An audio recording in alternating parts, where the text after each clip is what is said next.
ನಮಸ್ಕಾರ, ನೀವು ನೋಡ್ತಾ ಇದ್ದೀರಾ ನ್ಯೂಸ್ ಫಸ್ಟ್. ನಾನು ಉಷಾ. ಅಮೆರಿಕಾದಲ್ಲಿ ಮೊಟ್ಟೆಗೂ ಒಂದು ಕಾಲ ಬಂದ್ಬಿಟ್ಟಿದೆ. ಮೊಟ್ಟೆಗಳೇ ಸಿಗದೆ ಪರದಾಡ್ತಿದ್ದಾರೆ ಅಮೆರಿಕನ್ನರು.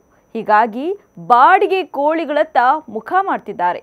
ಅಮೆರಿಕಾದ ಬಾಡಿಗೆ ಕೋಳಿ ಮತ್ತು ಮೊಟ್ಟೆಯ ಸುದ್ದಿ ಸದ್ಯ ಇಡೀ ವಿಶ್ವದಲ್ಲೇ ಭಾರೀ ಸದ್ದು ಮಾಡ್ತಾ ಇದೆ. ಅಮೆರಿಕಾದಲ್ಲಿ ಜನರು ಕೋಳಿಗಳನ್ನ ಬಾಡಿಗೆಗೆ ಪಡೆದು ಸಾಕ್ತಿದ್ದಾರಂತೆ. ಕಾರಣ ಏನಂದ್ರೆ, ಅಮೆರಿಕಾದಲ್ಲಿ ಮೊಟ್ಟೆ ಬೆಲೆ ಸಖತ್ ದುಬಾರಿಯಾಗಿದೆ. ಒಂದು ಕಾರ್ಟನ್ ಬೆಲೆ ಸರಾಸರಿ $5 ಇದೆಯಂತೆ.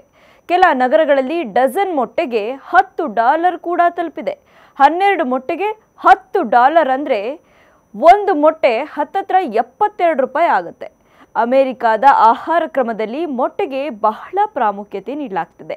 ಇಷ್ಟು ದುಬಾರಿ ಬೆಲೆ ಕೊಟ್ಟು ಮೊಟ್ಟೆ ಖರೀದಿಸುವ ಬದಲು ಅಮೆರಿಕನ್ನರು ಈಗ ಕೋಳಿಗಳನ್ನೇ ಬಾಡಿಗೆ ಪಡಿತಾ ಇದ್ದಾರೆ. ಎಸ್, ಅಮೆರಿಕಾದಲ್ಲಿ ಬಾಡಿಗೆಗೆ ಕೋಳಿ ಪಡೆಯುವ ಹೊಸ ಟ್ರೆಂಡ್ ಸೃಷ್ಟಿಯಾಗಿದೆ. ಇದು ಆಶ್ಚರ್ಯಕ್ಕೆ ಕಾರಣವಾದರೂ ಅಮೆರಿಕಾದ ಜನರಿಗೆ ಅನಿವಾರ್ಯ ಕೂಡ ಆಗಿದೆ. ಕಳೆದ ಜನವರಿಯಿಂದ ಅಮೆರಿಕಾದಲ್ಲಿ ಮೊಟ್ಟೆ ಬೆಲೆ ಕಳೆದ ವರ್ಷಕ್ಕೆ ಹೋಲಿಸಿದರೆ %15 ಏರಿಕೆ ಕಂಡಿದೆ. ಒಂದು ಮೊಟ್ಟೆಗೆ $70 ಕೊಟ್ಟು ಕೊಳ್ಳೋಕೆ ಆಗದ ಗ್ರಾಹಕರು ಬಾಡಿಗೆ ಕೋಳಿಗಳನ್ನು ಪಡೆಯೋಕೆ ಮುಂದಾಗ್ತಿದ್ದಾರೆ. ಆರೋಗ್ಯವಾಗಿರೋ ಕೋಳಿಗಳು ಒಂದು ವಾರಕ್ಕೆ 5 ಮೊಟ್ಟೆ ಇಡುತ್ತೆ. ಮೊಟ್ಟೆ ಕೊಳ್ಳುವ ಬದಲು ಬಾಡಿಗೆ ಕೋಳಿಗಳನ್ನು ಕೊಂಡ್ಕೊಂಡ್ರೆ ಹೆಚ್ಚು ಲಾಭ ಅಂತ ಜನ ಯೋಚನೆ ಮಾಡ್ತಿದ್ದಾರೆ. ಹೀಗಾಗಿ ಬಾಡಿಗೆ ಕೋಳಿಗಳನ್ನು ಹುಡುಕ್ತಾ ಇದ್ದಾರೆ. ಇನ್ನು ಮೊಟ್ಟೆ ಕೊರತೆಗೆ ಕಾರಣ ಏನು ಅಂತ ನೋಡೋದಾದ್ರೆ, ಅಮೆರಿಕಾದ ಸೂಪರ್ ಮಾರ್ಕೆಟ್ ಮತ್ತು ಮಾಲ್ಗಳಲ್ಲಿ ಎಷ್ಟೇ ದುಡ್ಡು ಕೊಡ್ತೀವಿ ಅಂದ್ರೂ ಮೊಟ್ಟೆ ಸಿಗ್ತಾ ಇಲ್ಲ.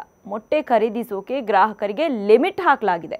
ಕಾರಣ, ಇತ್ತೀಚೆಗೆ ಅಮೆರಿಕಾದ ಕೋಳಿ ಫಾರಂಗಳಲ್ಲಿ ಹಕ್ಕಿ ಜ್ವರ ಕಾಣಿಸಿಕೊಂಡಿತ್ತು. ಈಗ ಇಂಡಿಯಾದಲ್ಲೂ ಶುರುವಾಗಿದೆ. ಈ ಹಿನ್ನೆಲೆ ಲಕ್ಷ ಕೋಳಿಗಳ ಮಾರಣ ಹೋಮ ಮಾಡಲಾಗಿತ್ತು. ಇದರಿಂದ ಮೊಟ್ಟೆಗಳ ಅಭಾವ ಎದುರಾಗಿದ್ದು ಬೆಲೆ ಕೂಡ ದಿಢೀರಂತ ಏರಿಕೆ ಕಂಡಿದೆ. ಅಮೆರಿಕ ಸದ್ಯ ಹಕ್ಕಿ ಜ್ವರ ನಿಯಂತ್ರಿಸುವ ವ್ಯಾಕ್ಸಿನ್ ಸರಬರಾಜು ಮಾಡೋಕೆ ಮುಂದಾಗಿದೆ. ತಾತ್ಕಾಲಿಕ ಬೇಡಿಕೆಯನ್ನ ಪೂರೈಸೋಕೆ ಪ್ರತಿದಿನ ಟರ್ಕಿ ದೇಶದಿಂದ ಸುಮಾರು 15,000 ಮೊಟ್ಟೆಗಳನ್ನು ಆಮದು ಮಾಡಿಕೊಳ್ಳಲಾಗ್ತಾ ಇದೆ ಅನ್ನೋ ಮಾಹಿತಿ ಲಭ್ಯವಾಗಿದೆ. ಕ್ಷಣ ಕ್ಷಣದ ಮಾಹಿತಿಗಾಗಿ ನೋಡ್ತಾ ಇರಿ ನ್ಯೂಸ್ ಫಸ್ಟ್. ನಿರ್ಭೀತಿಯಿಂದ ನಿಮ್ಮ ಪರವಾಗಿ.